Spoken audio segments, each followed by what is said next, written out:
right, it's a Friday morning. Special visit to our kitchen by Chef Tom Williams from Kroger, the Brambleton Avenue store, 4404 Brambleton Avenue. We are doing fish today. Yes, we're doing some halibut, just for the halibut of it. Just for the halibut. That's about the 6th time we made that joke this morning, so we probably run that one into the ground. Yeah, no kidding.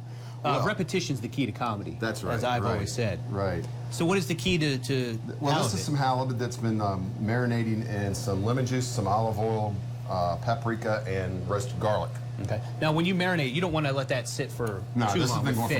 for about 15 minutes probably. So it's, you know, the acids and stuff in lemon juice or wine or anything like that will break down the texture. Break down the fish. You don't need, we don't want that. So we have a hot pan over here that I put a little pan spray on.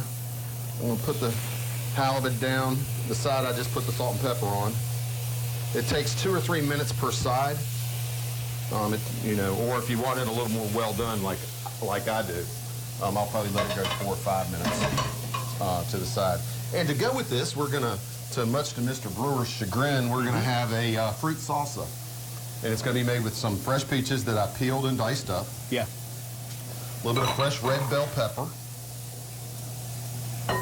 right here. This is arugula or rocket. We've had this on here before. A little fresh oregano. Some more fresh garlic. Okay. You can just skip, I mean, you don't have to put the scallions in. Just a little bit of scallion top. Now, how hot do you want this? Not very. Not very. This is an entire minced habanero pepper, which everybody knows is pretty darn hot. I'm just going to put a smidge in there.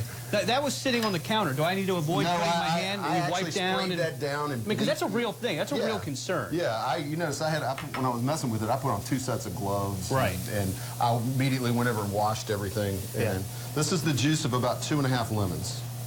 And then we're just going to mix this up.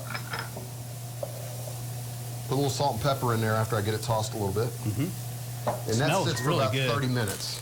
And then that goes on top of the fish. And with this, I've made a lentil dish that has fresh kale that's finished with fresh lemon juice. All right, now let's talk about lentils. Okay. You got to let those soak, right? Here's what happened. Sometimes. We had lentils at my house, and we just cooked them. Right. My stomach felt like it was going to explode because the lentils, I mean, I literally was concerned that I would have to go to the hospital over how much pain I was in over lentils. They're delicious, and I know they're very healthy for you. Yeah, and then, you know, I'm going to have the fresh kale in there, too, so. Right, but I mean, it just seems like you need to soak them or something ahead of time. I did not soak these. It started out as a ½ pound of lentils with a little bit of sauteed onion and carrot, some fresh thyme sprigs. And then I added 3 cups of chicken stock.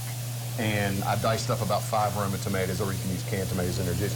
And then I slowly simmer it for about 45 minutes. Okay. I mean, it's not like rice or a bean that you can cook in 25 or 30. It takes 45 minutes to an hour. Yeah. And then I had the rest of the quart of the chicken stock, and I just slowly added it into it until the texture gets to where I want it. Okay. I mean, they're always going to be a little firm. Lentils are. It's just the nature of the beast. But wait, you talk about putting kale and lentils together. I don't think you can get a more healthier food. No. We just need to see if we can get your co-host to try the kale that's been cooked. It's really good. Yeah, I agree. I don't know why you wouldn't. I mean, there's cooked onions in there, and you'll never even know they're there, though, Bob. Are you sure? I'm positive. And they're Vidalias, so they're nice and sweet. Okay. Okay, so let's keep stirring this. Right. We should be about ready to go, shouldn't we? Yes. I just got a 30-second in my ear. So we'll remind everybody, you'll be able to find this recipe on our website a little bit later this morning, fox2127.com, under the morning menu. But also know that we'll be back in about 10 minutes out here in the kitchen to plate this up. Yes, we will. I'm excited about this. I am too. Because this smells fantastic. Yeah, it does. I'm going to even try it. I'm with the fish. And as much as I don't like fruit and proteins together, I'm going to give it a shot. No, I think it's going to be good. Yeah.